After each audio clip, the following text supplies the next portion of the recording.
What's up, guys? I'm really excited to bring you this episode of the Primal Edge Health podcast. Um, we had some issues with the audio during the recording. Near the end, there's a few small, short sections where it gets a little warbly. I tried to cut everything out. We actually had an audio engineer try and reverse engineer our audio track and fix it for us, but there's only so much he was able to do. So I apologize for the audio issues. This is a really awesome episode despite the audio interference we got. This is a very nutrient dense episode. Lots and lots of good information here. The muscle professor, Ryan Lowery, and Craig Preisendorf, the superhero maker, all came on. We had a nice conversation. It was rowdy. It was fun.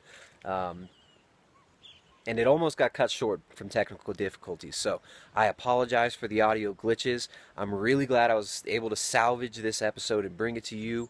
I'm a perfectionist and I want everything to be perfect. So I almost threw this one out. But I couldn't bring myself to do it because there's so many awesome moments that you can't just recreate. These guys are really fun to have on. Very real people. They love what they're doing. They're passionate about what they do. And they're doing some really important research on low carbohydrate diets in advanced athletes. So I want to share this episode with you guys, and I want to apologize for the audio glitches, and I want to thank you for tuning in. Enjoy. All right, round two. I'm going to introduce everyone again. What's up, everyone? Welcome to Primal Edge Health Podcast. I'm really excited. We had some technical difficulties. We almost threw the baby out with the bathwater, but I think we're moving forward and we should be good. But over here on the screen, I've got the muscle professor, Dr. Jacob Wilson. He does a lot of work with like bodybuilding.com. He runs this insane laboratory that you've probably heard of. He's got his minion, Ryan Lowery. One of his top students. He's working closely with Ryan. These guys are both highly intelligent. They're doing some groundbreaking work in exploring what I've been exploring on my channel a lot, ketogenic diets in relation to performance. I've talked a lot about health. I talked to their friend, Dr. Dominic D'Agostino, about his research in the ketogenic diets for cancer and metabolic therapies for diseases. And now we're going to get into the nitty-gritties on performance. Speaking of which, I've got Craig Preisendorf. He's the superhero maker. He's a high-energy dude. He's got his own hashtag superhero maker. Hashtags all day. We've got the hashtag muscle professor, and me and Ryan don't have any hashtags. We're just not that cool yet. But one day. Soon. Rich piano reference, I guess. So, what's up, guys? I guess we can start with Jacob. Give us a little introduction. What's going on? Where are you guys? And what are you doing? So we're in Tampa. That's where our laboratory is. Basically, 24/7, we study how to get guys bigger, faster, stronger. One of the reasons why we get along with our good friend Craig is because, like him, we study the top 1% of the population. That's kind of one of our passions, one of our major targets. Because if you look at the literature, a lot of times it's untrained people doing one-legged leg extension models, and they're hypertrophy, right?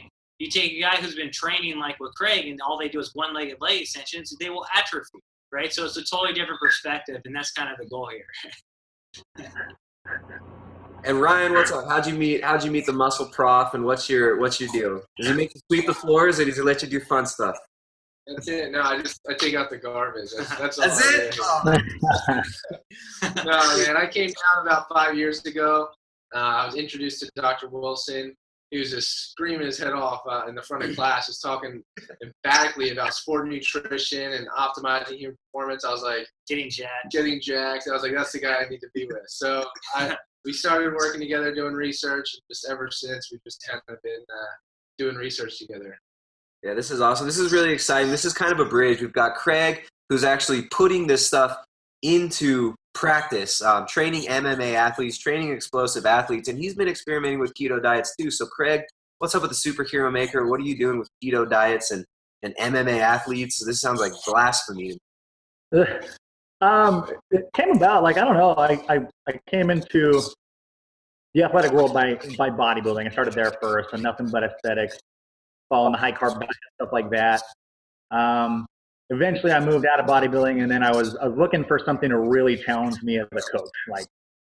I was tired of, lose 100 pounds, lose, 50 pounds, anything in between. I wanted to go after, okay, what's going to take this person from point A to point B? If it's a tenth of a second faster, what's it going to take? So focusing on the 1%, I was like, who are the best people? MMA athletes. So I decided to walk into Jeremy Horn's gym, he's an MMA legend. He has over 160 fights and trains a great camp out here. And these guys are all heart. They'll do anything you ask them to, and they'll do it 1,000%. And so I was like, oh, great. Here's my perfect crowd of people. So when I first went in, they were pretty much eating whatever you could that isn't good for you and sparring on alcohol and doing all this crazy stuff. So I came in, just cleaned stuff up, got on the keto route myself. I actually failed the first 3 times getting into keto personally, which is pretty interesting. A lot of people don't realize that. They're like, oh, I had a bad time in keto. It sucked. I'm never going to try it. They're like, I don't really think you got it. And when I first got it, it was a full 12 weeks of pure keto. Like, I didn't even start my keto until I got in. Like, I was in, and then 12 weeks from there. And that's when I felt it. And then I was like, oh, shit, I need to put this on these guys. And I started doing it. And the result, the debate is, oh, you're going to lose power. You're going to lose that top end. And that's absolutely false, what I've seen. And I've seen it actually in testing now too. We're running a MMA 8-week keto study, and it's getting pretty awesome. We only have 2 that finished so far. As these guys know, running studies is a pain in the ass because guys are in and out left and right. If some guy goes and gets fruit juice for 3 days, we're screwed. See you later, data kind of thing. But they showed amazing clarity throughout getting extremely fatigued. And so at that point, if you think about it, if you got a 5-round grounder, like if you ever watched that Bigfoot Silva and the Mark Hunt fight, you ever watch that? I mean, these guys just literally pounded the shit out of each other for 25 full minutes. And the difference at that level would probably be the clarity of mind because everything else is shot. So, all in all, in performance, there gives the keto an edge. And, this is all theory and nothing's been proved. That's why I brought these 2 brilliant people on, because they can quantify or solidify stuff that I, have theories about. And obviously there's way more studies needed on the athletic population. And I like to get really long-winded. So it's a really interesting topic because MMA athletes, they're taking so many blows to the head. I mean, these guys are they're dealing with chronic inflammation all the time. I mean, just like football players, you see a lot of brain damaged guys. I mean, Joe Namath seems to be doing all right, but you see a lot of these athletes, they get issues. Yeah, I mean, how might a ketogenic diet affect an athlete like an MMA fighter? And this is a question, kind of going towards Jacob, Wilson, and Ryan. How have you found in your lab that a keto type diet affects performance for strength and explosive athletics? Or have you even gotten to delve into this kind of stuff yet? Yeah, so so basically we've done a couple studies now looking at ketogenic diet and resistance training athletes. In our first study, we did kind of what Craig talked about is most people, it's okay. Like Craig said, all of us who have tried keto, most of us at least, have failed a few times before. I remember the first time I did a ketogenic diet, it's like, oh, I felt horrible. I couldn't think. And because my protein was 50-60% of my diet, right? So of course I wasn't going to ever get in. Just oxidizing protein, and that's so taxing on the body. It's not easy. Yeah. But coming from the bodybuilder side, you're scared shitless to go under that amount of protein, right? Because your gains will disappear. That's how I was. I was like, there's no way I'm dropping under 250, So yeah, you're going to get small. That's the automatic thought. Yeah. So the point is you never get in. So you got to keep your ratios. We all know, 70-75% fat, right? 20-25% protein. So we did that with these subjects, and we keto adapted them before training.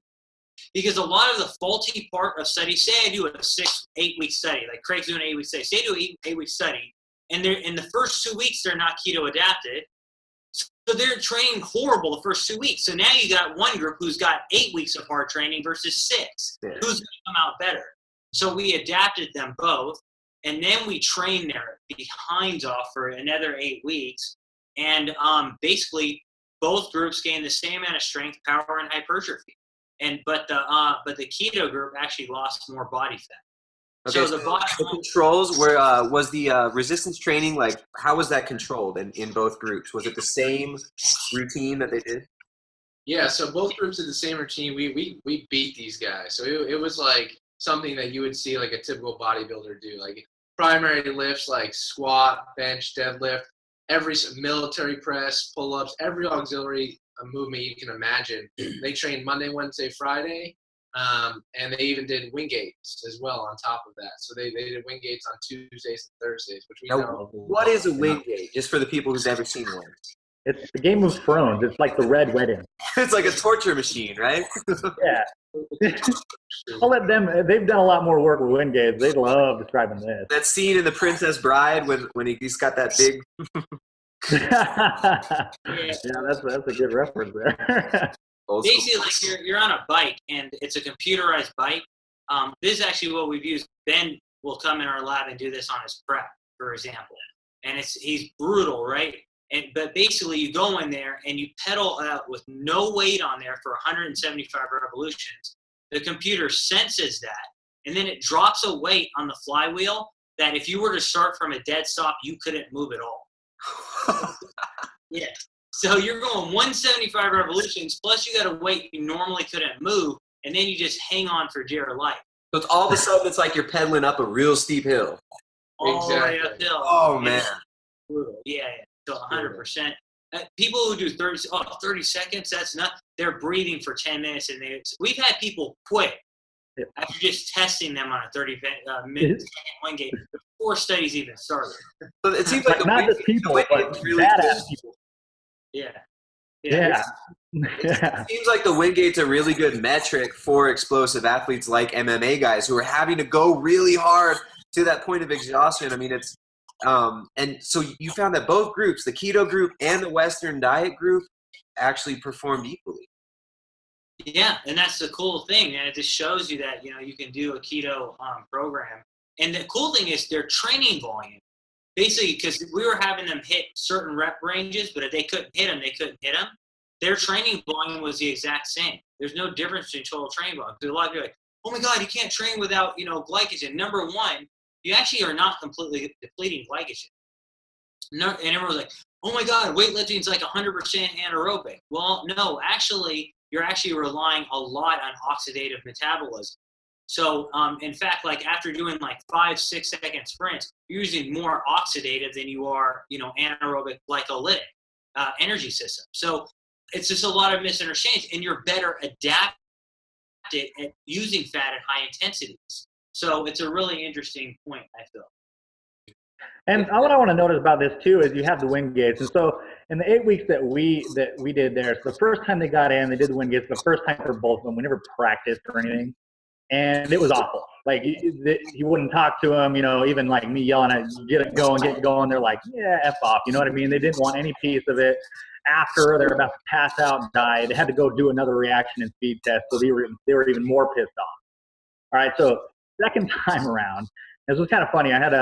There's a 22 and a 36-year-old that finished it, so it's kind of cool looking at the extreme ranges. So both of them, better output, everything power all the way through. And when they got off the bike, I was like, yeah, what's up? How's it going? He was like, oh, yeah, that's pretty good, man. Oh, my leg's still pumped. Stuff like after the 30-second one. Yeah. They're like, yeah, and Chad's sitting there bouncing up and down on his toes, completely just chilling.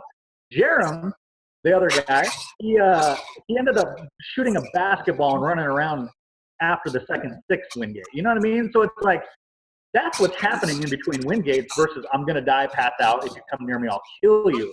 So, I mean, that's what I'm seeing as a coach. And to me, that is humongous because if I can have that mental coherence during, let's say, weight training or, MMA training, anything like that, I can push them to the limit and they'll be completely conscious of their entire position of where their body is, how strong their core is.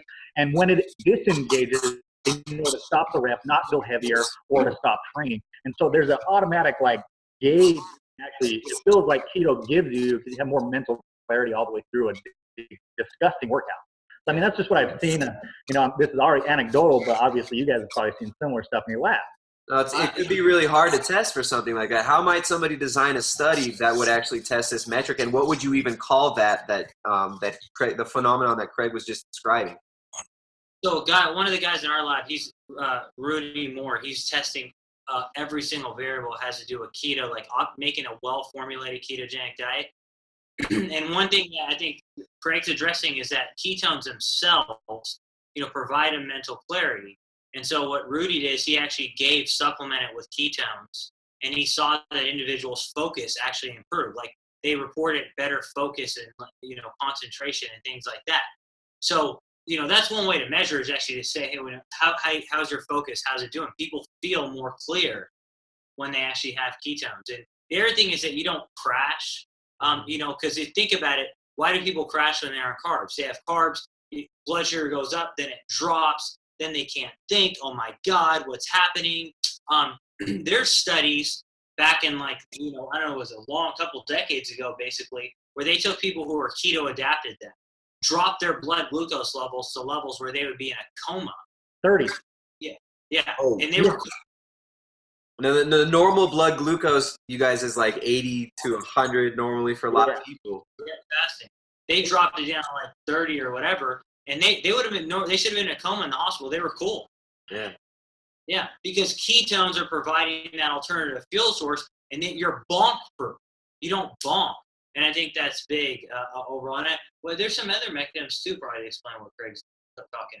Yeah, and first off, one of the other devices that we use to test kind of that cognitive capabilities is actually right behind us.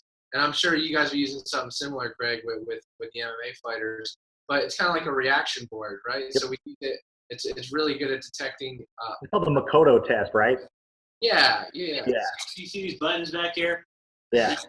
So for those who are listening, it looks like it's a black wall with like these little white buttons all over it. It looks very digital, kind of computery. Yeah. I'd show you, but I suck at it.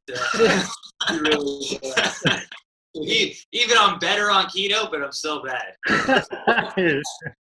So what is it? What's the test with this thing? What does this thing do? So you can test basically cognitive tracking capabilities. So you can test like how many they get right. So you'll get like a green light or a red light, like a go, no go kind of thing.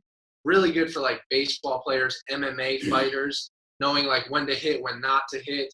And you can do like reaction times, simple reaction time stuff, just to look at like how fast you're reacting to a stimulus. All those things are important for sport. So you're able to actually do this at various stages of fatigue and in various stages of training for athletes. That's pretty amazing. Yeah, so speaking of this, back at Muscle Farm, they did the Makoto test. And it's different from what they have. This, you just stand in front of it. The Makoto test has 3 pillars, and they have lights on the 3 pillars, 3 different sections, and then it's floor, so 3 different levels. And then sounds will go off, so a high pitch, medium pitch, low pitch. And you got to react and tap each button that's lit up. Either it's behind you or the side. Does that make sense? Yeah.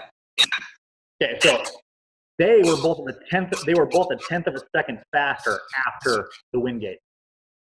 So the keto athletes were quicker than the normal Western diet athletes after the wind gate. Or so you had 2 groups, right, Chris? Or was this before and after? So I haven't had the other group hasn't came in yet. Okay. So when they tested non-keto, they were both far slower. When they tested full keto when they retested, they were both a tenth of a second faster. Okay.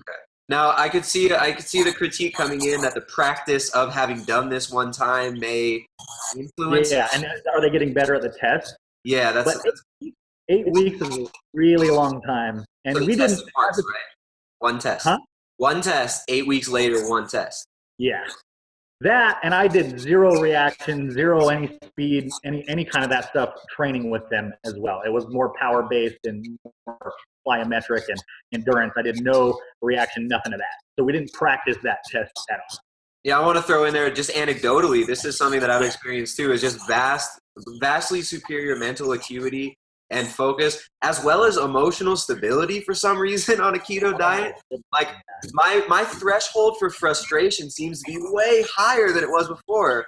And I don't know if it's just, other things in my life, but that's something I noticed immediately. Like when it clicked, it was like, wow, like this would piss me off normally. And right now I can tangent. Have you done the Braverman test? I haven't, but I should. Okay, so my bet is if you would have done it, you would have been really GABA deficient. And ketosis is actually very favorable for producing and releasing GABA efficiently. And that's why I personally feel so great off of it. And actually, with most of my clients, about 80% of them come back very GABA deficient, which in its turn, people don't realize that GABA is kind of the one affecting serotonin. And so they'll target the serotonin because it's low, because it's pretty, and everyone's like serotonin. But if you focus on GABA, serotonin will come back up. And so I'm kind of thinking that's what it is, because I'm sure Jake and Ryan have maybe read some studies on the serotogenic effects of ketogenic diets and how it improves sleep. Mm-hmm. So just bringing that up. That's a theory. That's something that's really interesting, because if you have improved cognition in an athlete that's under fatigue, and I mean, if you're looking at an MMA athlete and they're better able to control their mind, their emotions, everything, I mean, that will be frustrated, not reacting emotionally to the situation. You will be a better fighter because you can take it to that level. So, yeah, that's really interesting. And Ryan, I don't think you finished telling how exactly you're using the board behind you. Do you want to go ahead and get it? Yeah. So basically, like, one of the things like Craig talked about is you can do like a Wingate test, right?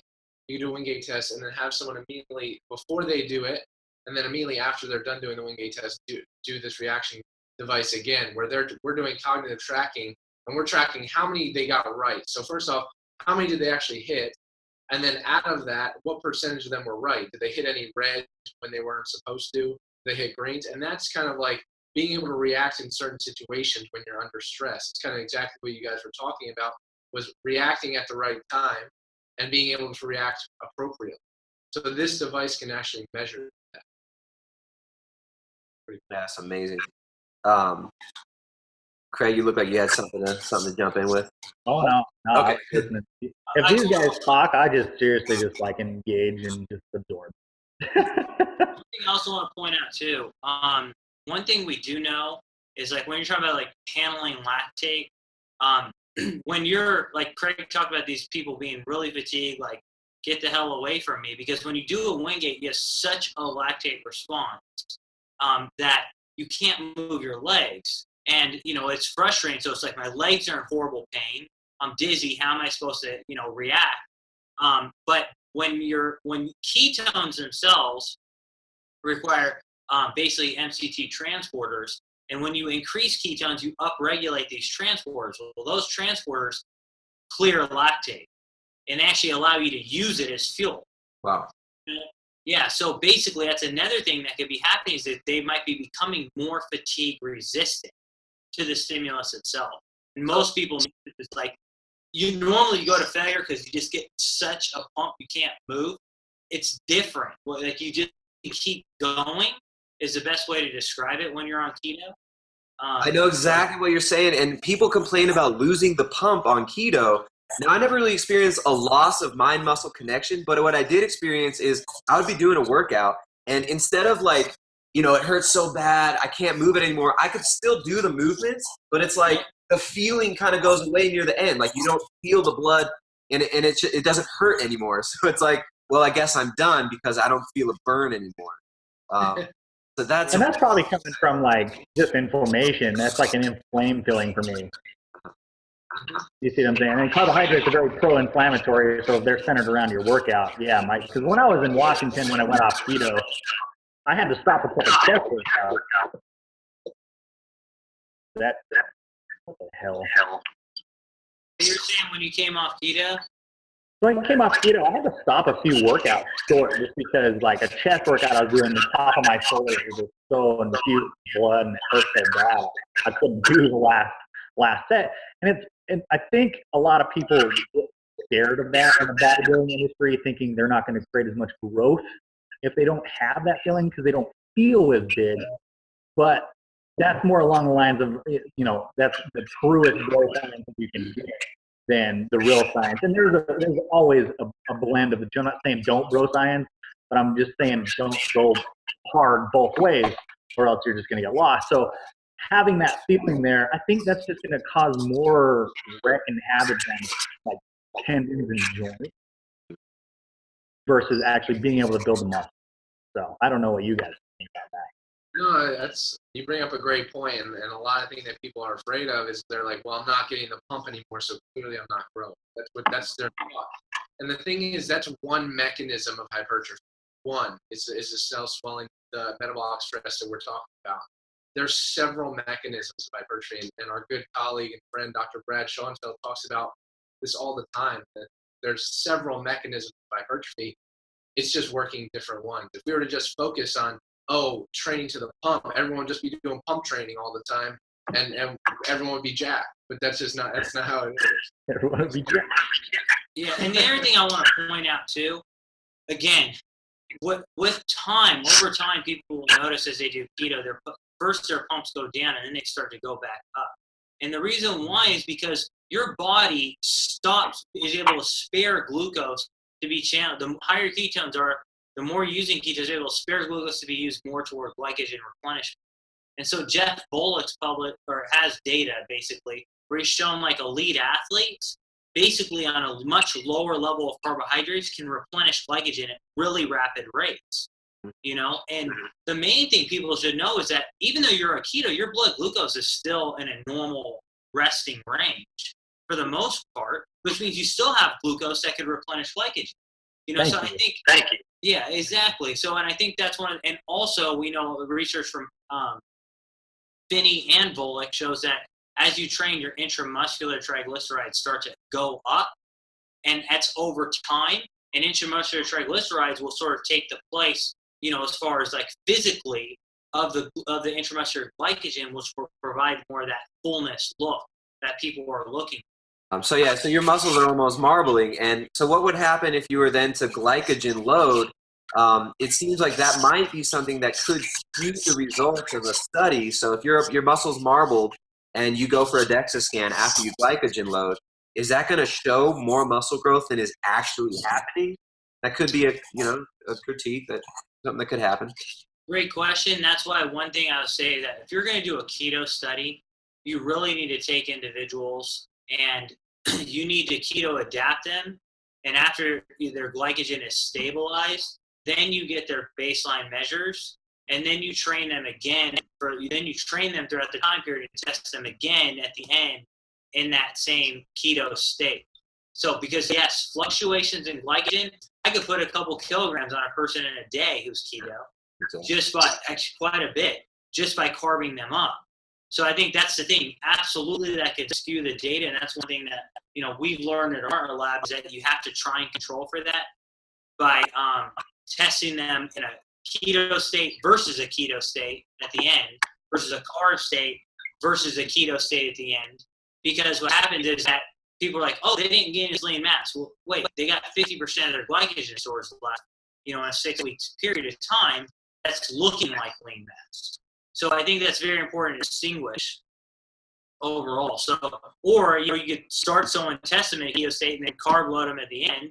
It's going to throw things off. So whatever state you test them at the beginning, you got to test them at the end. And that's the key to science, is really optimizing protocols. And that's what we focus a lot of our time on in our lab. Yeah, this is what I think is so awesome about the work that you're doing. You're actually controlling for things that people have not controlled for before. 100%. Absolutely. 100%. I think one thing, and that's what I do want to emphasize, I try and emphasize this a lot, going back again to what Craig's studying and what we're studying, is that people don't really understand. When Craig takes someone who's in the top 1%, he trains them. They're going to see a lot better gains, more extreme gains than if you take someone who's just an average population person who might not mentally be able to push themselves to that level, who might not have the capability to even respond while they're training. They're not going to respond as well. So in our studies, we really will filter out for really hardcore training guys, people who can respond, and then we will control for everything. And all of those factors go in when you're looking at study results. Because when you read most studies, they're like, oh, these people were recreationally trained. Well, what does that mean? They ride their bike to school? You know what I mean?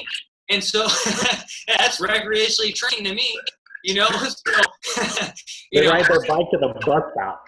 Yeah, exactly. Mile. That's not even a school. So, and that's why people will get on and go, oh my God, you see such extreme things in your lab. Well, yeah, because we test extreme people underneath extreme protocols, which equals extreme gains, right? So I think that's important to emphasize. So everybody listening now wants to come to your lab and be a lab rat. I want those Yeah, stuff gets me fired up. Yeah. We don't do one-legged leg extension models here. Unless it's for 1,000 reps, right? Yeah, exactly. Oh, an earlier reference, Jake had mentioned Ben comes in and does wind gates. So a lot of people, they like to doubt Ben's performance and say he's just kind of like every other bodybuilder. He's never done keto. He doesn't believe in keto. What are your insights from working with Ben so much? Jake and Ryan? Yeah, so Wait, who is Ben too? Like, what's Ben's last name? Because people might not know. B-Pack. Ben Pekulski. Yeah. Ben Pekulski. So one of the things that Ben likes to do, he's very big into intra-workout carbs. So he likes carbs around his workout, and it's something that honestly we plan on doing. We need to study this. Like we talked about, there's so much we need to look at with ketogenic dieting, and that's what our lab's trying to look at. How do you optimize ketogenic dieting? And one of the aspects that people don't has never been looked at is targeted ketogenic dieting. So using carbs as an ergogenic aid rather than just eating them because you want a piece of cake, right? Using them as an aid maybe to fuel your workout. Maybe you might get some clarity purposes with having carbohydrates around your workout. So it's something that we need to look at. We're planning on doing that within the next year, but it could be an option. So Ben will go keto. And then, like, basically, what I'm saying is Ben will go keto, and then have some carbs before his workout. And I think, to be honest with you, and one of the things we look at carbs is carbs are like an ergogenic aid. If you look at like your muscles and your liver, you store such a limited amount of carbs, it's ridiculous compared to how much you actually store fat. Even a guy who's ripped and shredded like Craig still has a lot of calories, more calories from fat. Well, you don't want to make B-Pack look small. Keep the shirt on. His leg is the size of my waist, bro. That's no lie.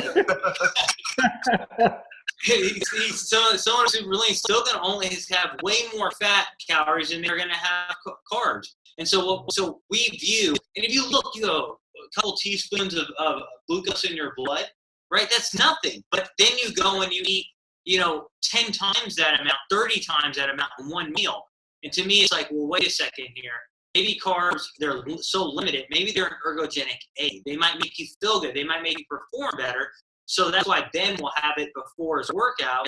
It gives you a sort of cognitive boost. We know, for example, you can take carbs, swish them around your mouth, spit them out, and they'll actually have an ergogenic effect. Because it stimulates reward centers. It decreases your perceived exertion. So it's just like if I took caffeine before my workout, it's an ergogenic aid. Yeah. So, I mean, it's like you can kind of almost have the best of both worlds if you know how to time things right, if you know how to really tune into your body. And because, I mean, I guess the level of pre-workout carbohydrate or intra-workout carb would probably be different for every athlete. Like Ben's 3 times the size of me, so he might want more carbs than I would need. Well, and it goes to the fact that, like, he necessarily might not be at a keto with even 150 to 150 grams of carbs. It's just because Melo Starchef and Mark Coles and John Meadows and all these guys have followed this kind of route of saying keto and let's go around the workout using carbs and branched chains to fuel everything to grow and to support just everything you need during the workout and then reverting back to keto. So, and that's what a lot of people don't understand. Like, when I was doing keto and 2-a-days, I was eating about 200 to 250 grams of carbs a day, and I was still in ketones. Blood level ketones between 1 and 3, depending on the workout or if I went for a long walk too. All right, so another method that people use, we're just talking about the targeted ketogenic diet, which is like intra-workout or pre-workout carbs. The other one is the cyclical ketogenic diet, where you go like 5-6 days low carb, and then you jump up your carbs, you do a refeed. Now, I've seen people run into big problems with this. Myself, I mean, I tried it at the beginning. I think almost everyone tries it at the beginning. Like after a few weeks, you kind of feel okay. You're like, oh, throw some carbs in, see what happens. So what kind of research has been done on this cyclical ketogenic diet? What is it done? Oh man, that's awesome that you mentioned that, because our lab actually just got done testing that. Thank heaven. we just got done testing cyclic ketogenic dieting. So basically what we did was we did very similar protocol to what we talked about before. We had the regular ketogenic group that went keto for the 8 weeks. We had a group that went keto Monday through Friday, and then they went back to their traditional Western diet on Saturday and Sunday, right? They could go out, enjoy a nice burger, hot dog, have some beer, fries, whatever they wanted to do on the weekend, kind of, but still controlled for. We still controlled for the total So calories. the calories were kept the same, like isocaloric, or? Caloric. And then on Monday they would come back in and go keto again. So they had Monday through Friday, carb up on the weekend. Yeah. Basically what we found is that the group that went cyclic, they were dieting. So we had them in a caloric deficit as well from maintenance. So basically we found that the people that went cyclic actually lost lean mass at the end of the study. Lost lean mass. More lean mass than out of all their body weight, majority of it was lean. A majority of it was lean mass of body weight that they lost. Was very interesting. The reason being, and so what we did was we looked at ketones every day. So what we found was that coming out of a weekend, Monday they weren't in ketosis, Tuesday they weren't in ketosis, Wednesday they weren't in ketosis, Thursday they got to like 0.3 to 0.5 millimolar. Friday they were in, and then boom, you reintroduce carbohydrates. So they're fluctuating in and out all the time, and it's leading them for disaster. You don't have those ketones, as we talked about earlier. Those ketones seem to have a protein sparing effect. They kind of have this protein sparing effect on your muscle tissue. You don't get that when you carb up that much on a weekend. So you're like in metabolic purgatory almost. So you're just twisted by the cravings for carbs, but you're not getting the energy that you want.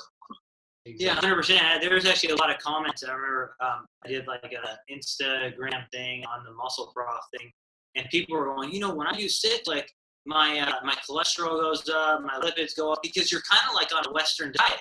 Yeah. When you first go into ketogenic dieting and you've been on carbs for a long time, your blood lipids actually go up at first until you adapt, and then they go back, then they go down. But if you're going carbs on the weekend, super high fat during the week, you never adapt, so it's not going to be good for health.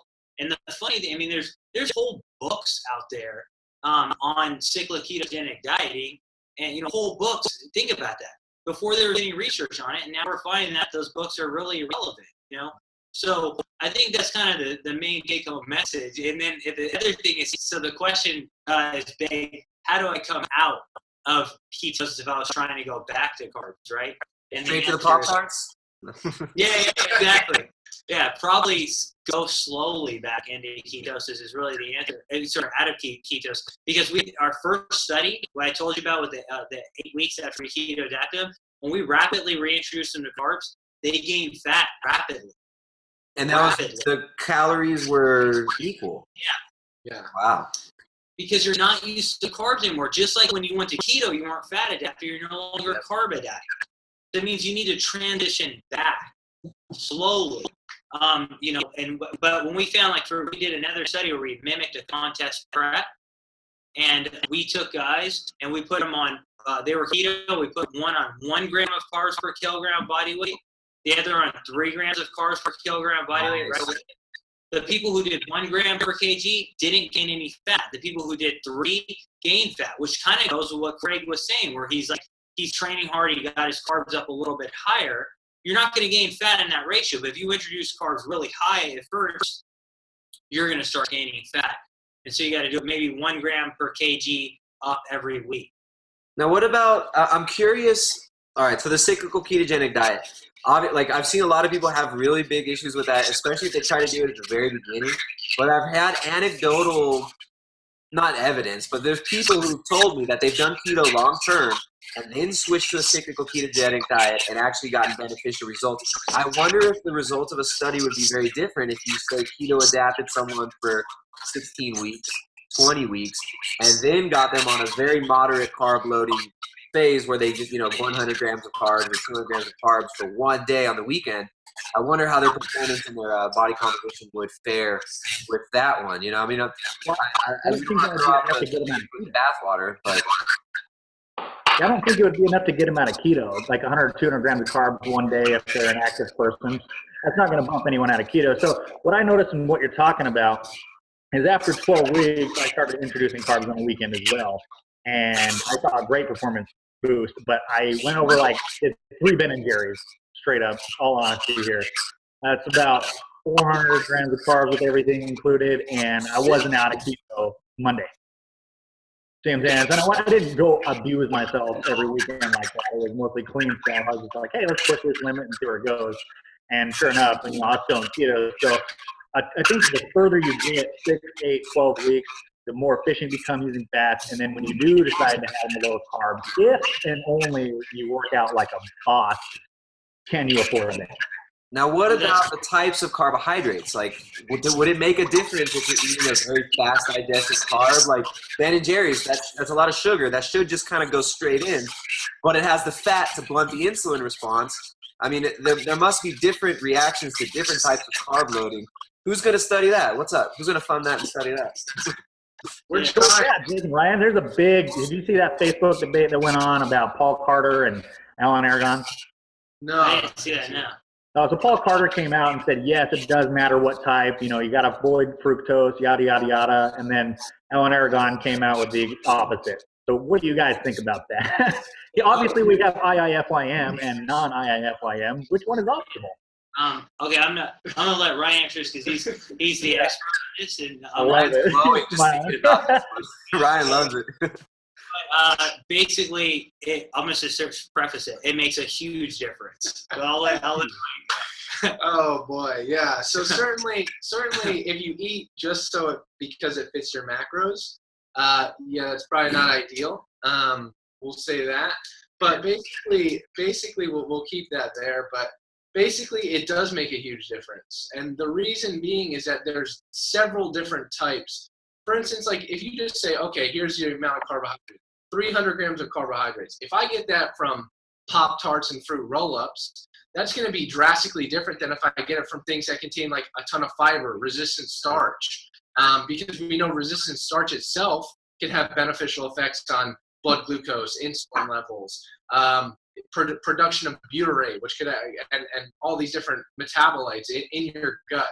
So that's really important. The fact that a lot of times people are just like, oh, well, I have 200 grams or 300 grams of carbohydrates. I can just get them from whatever the hell I want to get them from. Well, maybe not so much, right? There's a lot of other factors that come into play, how you distribute them, what types, how much fiber is within that. So there is a lot to consider when you're talking about reintroducing or having that many carbohydrates. Well, my favorite is like people who have like talked about like IFYM for years, and all this data is coming out showing it's not that simple. And now they'll adjust and go, oh yeah, you got to go IFYM, but you got to get your fiber really high. Yeah. Well, if you're gonna say that, what kind of carbs are you constraining yourselves to? Here's what you do: you take flax seeds and you pour it on your Pop-Tart. Oh, okay. That's what it does. Yeah, but it makes a radical difference in your body. Like Ryan said, like, resistant starch can have a completely different impact on you than non-resistant starch. So I don't understand because, not even before I got into science, like when I can remember when I was in high school, and I read, a nutrition textbook, and they broke down the different impact of carbohydrates. And now I'm like, after I got my PhD, all of a sudden I started hearing like, there's no difference between carbohydrates. I'm like, wait a second here. Did I miss something along the way? Right? So, what are you doing here? Okay. I think people take things to extremes with almost everything. So you're always going to have, especially with the internet, it allows us to connect with people that are like-minded. So the extreme ends are going to form like little cultures, and you're always going to get bickering and infighting. And I think it's important that there's people out there who are objective and who are just trying to want to do the research. It's like myself, like obviously, like I kind of promote a high-fat diet, a keto diet, because that's what I'm into. That's what works for me. This doesn't mean that I'm telling every single person that they need to drop their Pop-Tarts. Not everybody needs to do a keto diet. I'm kind of sick of the infighting about the diets in general. I mean, obviously, if all of your carbs are coming from Pop-Tarts, you're not going to have you're not going to get like the health benefits of, say, like the same carbohydrates coming from vegetables. That person's going to have better blood work. If you're doing IFYM going all the way through your contest and you're getting very low fiber intake, that's going to impact your gut. That's going to impact satiety coming out of your contest. It's going to impact your ability to maintain a good metabolism coming out of your contest. So that's one of the things we're really looking at is like IFYM versus actually focusing on higher quality carbohydrates on gut health. Why is protein one source better than the other and carbs is not? Same thing with that. I mean, it's seriously that basic. And so when it comes down to it, optimal is optimal. When you're not getting ready for an event, then eat some shit and give yourself a break because everyone deserves it. Craig, something I want to point out is when we were at FitCon, Ray Lewis gave a great speech. Yeah. And one of the things he talked about, he goes, I used to know when I used to go out to the field, I used to know that there was no one who could stop me from doing my job the best I could, because he goes, I used to have guys on the opposing team texting me like, oh, hey, come grab a hot dog. And he's like, nope, I'm not doing that because I know what's going in my body is going to allow me to work better on Sunday than you are. And so that kind of goes along with that. Hell yeah. Yeah, exactly. That's awesome, Ryan. Yeah. And like I said, to me, the evidence is really overwhelming. And we can go on and do a couple of podcasts on that. Yeah, no, I think we're going to see a lot of information coming out in the next few years, just showing like what the so-called hippies have been saying all along, that food quality matters, and that if you're eating inflammatory foods, I mean, we're finding more and more out about the inflammation caused by certain foods, the effects on the gut microbiome, even from things like glyphosate. I mean, glyphosate has effects on the gut microbiome. And I guess that makes, if you're, according to the IFYM guys, you're a total hippie if you avoid glyphosate, intentionally. So it's kind of skewed out there, but we're going to see more information, more research coming out. And I'm glad that there's people out there doing it, making it exciting. It's like people get to look at the muscle professor, Ryan, Craig, and they get to get stoked on getting involved in the sciences. They realize that they can do research that's outside of the usual paradigm of, just building up energy to create new pharmaceutical drugs. I mean, these are metabolic. You're doing research into metabolism and cancer, such as Dominic D'Agostino. You've got guys like the Muscleprof studying high-performance athletes. I mean, you guys are out there making it cool to get into the sciences and getting people excited. So anybody who's listening there, maybe to close up, how would you advise that kids who want to get into this, kids who want to do this research that gets them fired up, that want to change the world, that want to see more performance-based research, et cetera, how can these guys get involved in stuff like you guys are getting involved in? I guess we'll start with Craig. So if they want to get involved, if they're a high-level athlete and you've never heard about keto before, then get Keto Clarity and get everything that these two have on keto out there. I got a lot of my stuff myself, and I know you have a lot. Just do your basics. Knock those down. Like Michael Jordan says, you practice basics all the time, forever and ever and ever, because that's all that matters. So once your basics are there, then it's time to actually hire a coach or become your own experiment. And I stole that from Jake. I love when he says that. So that's what everyone should do. In and out, left and right. What are you going to do? Become your own experiment. And then either hire a coach or don't. But find the optimal way for you. And that's so hard to really narrow down because everyone's genetics is different. But that is part of being your own experiment. All right, and the Muscleprof and Ryan, you guys probably have lines and lines of jacked 18 to 22-year-old college students waiting to get into your lab and do some research. How is this working? How can people get involved with this with you guys? Yeah, it's really great because there has been a lot of great outreach. And the one thing I will say, and the one thing I've learned definitely over the past 5 years, is that you want to pick your professor. You don't want to pick a school. And that's something that even progressing throughout my master's and now PhD, it's like people are like, oh, that's a big name school, so I'm going to go, or he's from a big name school, so he must be smart. Well, you have to really dig into it. Like before Dr. Wilson was here, Tampa wasn't really that well known at all for any kind of human performance, any kind of sport nutrition research. But he came here and revolutionized it and basically made this entire program what it is. So you find someone like that has the same passion, the same interest, the same drive in things that you're looking to study, and you work with them, you reach out to them, contact them, and just follow a lot of the stuff that they're doing, because obviously it's along the same lines that you want Yeah, that's everything. The other thing is that knowledge is power. We always say that, it's like a cliche, but it's true. You have to constantly study this stuff. We never stop studying. I study more now, than when I was actually going to school. So, literally, if I'm driving, I'm listening to stuff, or I'm listening to books. I never stop studying. I just don't. And so, like, in anything you do, like if you have one of Craig's athletes prepping for MMA, they need to live, eat, and breathe fighting and being a good fighter. If you're going to be a scientist, you got to live, eat, and breathe science. In every way possible, you got to be reading articles, you got to be summarizing articles, practicing your writing skills. And like Ryan said, key is finding a good professor who will help guide you, or a good mentor. So you might want to get into making people superheroes. Reach out to a guy like Craig and say, hey, man, I want to do that too. How'd you do it? Can I come intern with you? You know what I mean? Reach out to that person. Or Tristan, go like, hey, I want to do what you do, man. How can I do that? Can I come intern underneath you? It's okay. Reach out to that person. And if it's hard and you can't reach out to them, reach out to someone they know and maybe intern underneath that person. So that'd be. I would like, Jake, on that, that's exactly how I found these two. And everything here is my first podcast, so thank you so much, Tristan, for putting me on and allowing these two to come, because this is actually a dream come true and has been realized for the first time right here.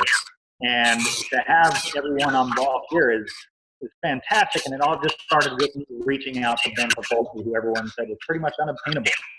And I just gave him a really positive message right before second at the Arnold for the first time, and he remembered when I met him, and then I became his head ambassador for MI40, and then bam, is that awesome.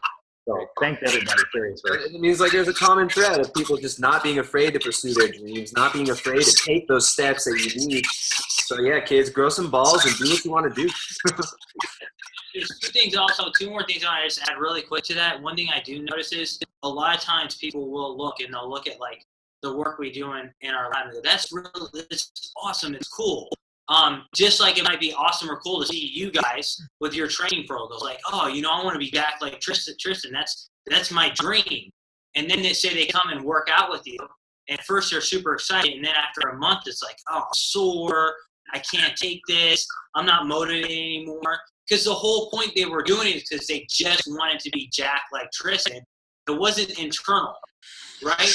Yeah, so it's got to be something like internal, and that's the key, because we'll see guys, oh man, I really want to do this. They'll come into our lab, fired up, and then after, like, oh, what? I got to be here at 4:30, doing studies?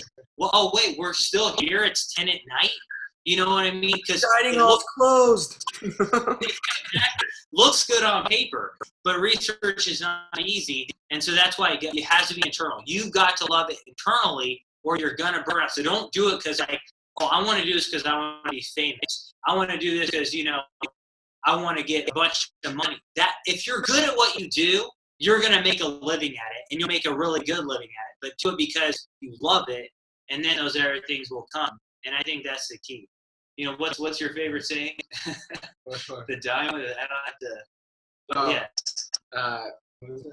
Basically, bottom line is, you're not gonna be successful unless I don't have to give you a dime to do what you do, right?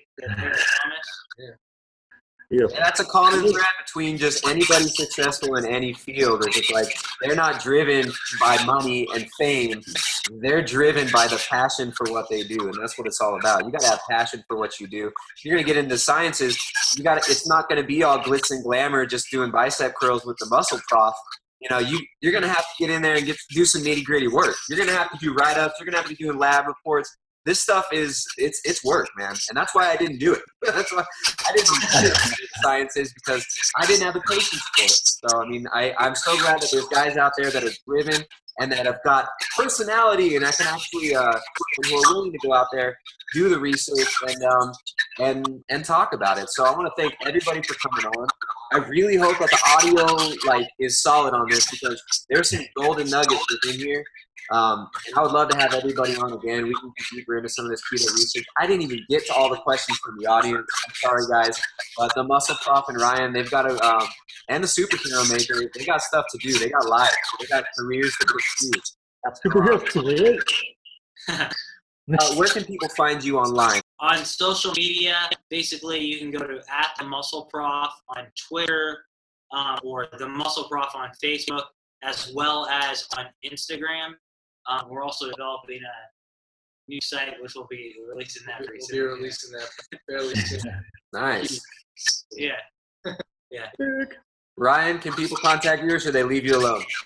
No, I'm available at Ryan Lowery 14 on Twitter or Instagram, or find me on Facebook. If you ever have any questions, just hit me up on Facebook. Always open. Craig, the Superhero Maker, where you at? Yeah, thesuperheromaker.com, Facebook page, Superhero Maker, Instagram, Superhero Maker with no E. So, Superhero Make R. There you go. You can check out my stuff at primaledgehealth.com. It has nothing to do with paleo. I just like the word primal. So, thanks for looking. Thanks for checking it out, guys. And I hope you guys all take something good away from this. All right, well, there it is, everyone. I hope you enjoyed it. It was a lot of fun to do. Can't wait to have these guys on again. Just a group of great individuals, group of passionate dudes who love what they're doing and are out there inspiring others to get involved.